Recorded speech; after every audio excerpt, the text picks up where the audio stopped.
2 weeks ago, I was supposed to post a video what we're making this week, and I didn't. And last week I was scheduled to do another video. Joining me on week 7, and that didn't happen either. I had said at the beginning of this process that, you know, life happens, but honestly, I didn't expect this much life to happen.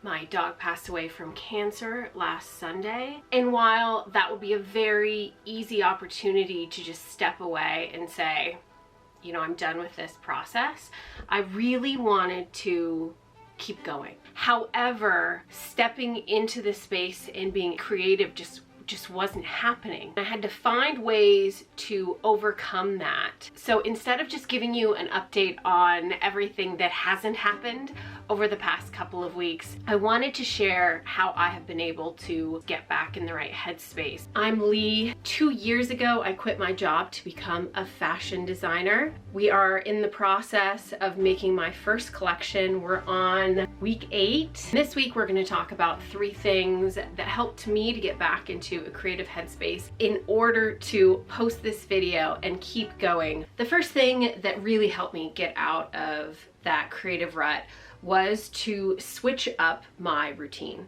Now, I need to explain a little bit about my creative process. I'm a big fan of creative habits. There's a quote that I really like attributed to William Faulkner that says, "I only write when inspiration strikes. Fortunately, it strikes at 9 a.m. every morning." The power of routine and habit to just get you in that mind space to be able to be creative. So come Tuesday, I tried the regular routine. I tried my morning walk, all of the things that I usually do on the schedule. It just didn't work for me. My foolproof routine that was supposed to enable me to show up creatively every day was broken.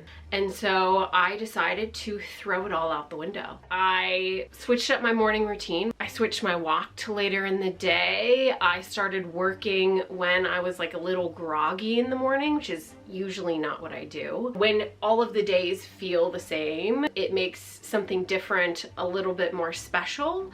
That complete switch up of routine was like a cold splash of water in the face to get things processing a little bit differently. So that was a huge shift for me in how I do things, and that really helped me to get going a little bit more. The second thing that was really helpful for me was around inspiration. Things that have inspired me in the past. I always love getting dressed. Finding joy in that is one of my oldest standbys in terms of resilience, because it's something you do every day. You have to get dressed. So why not infuse a little bit of creativity into it? Why not have your outfit help lift your mood? Usually when I'm working, I do try to preserve my creativity a bit more, and that's why I love my uniform, the clothes that I've designed for myself that I most often wear every day. They really help me show up exactly as who I want to be. But in this instance, switching things up, falling back on old standbys, and doing those small resilience exercises, which maybe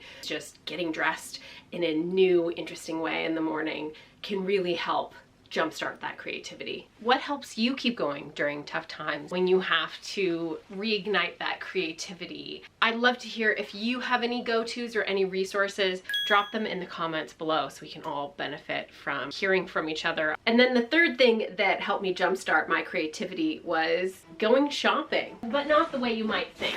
Since we're talking about creative endeavors, there's always something from like a tool standpoint as artists that we are lusting over a little bit. In the case of this collection, I knew at some point I needed to get some more yarn. I decided to go to the yarn store, even though that day totally sucked. I was not in the mood, but I did it anyway. Something else that went wrong this week was I was working on this piece, which has gone from being just some random squares to like a true hoodie, but I decided to just kind of freehand the hood, and it doesn't fit. It's really, like, I can get it on my head, but it's too small. I also need to shorten these to add some straps. It just was feeling like this was falling apart. So I decided to go shopping. I got a bunch of yarn, all in the colors that I need to use for this collection that gave me the motivation to draft a new hood that actually would fit, to tweak all of the little things that I need to. And it turned this piece that I had been dreading into something where I now had the colors that I could start laying out for the punch needling aspect of this. It reinvigorated my excitement to get it as close to finish as possible so I could add all of this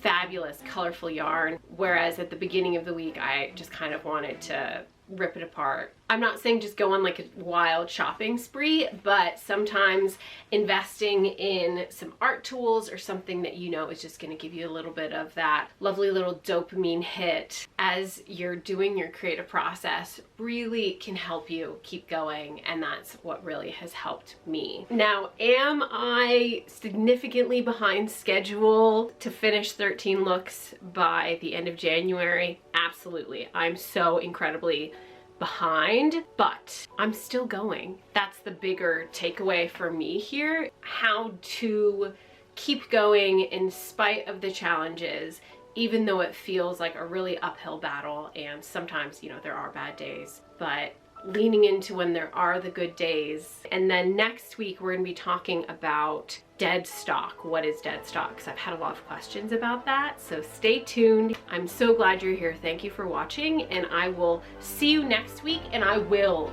see you next week. We're back on schedule.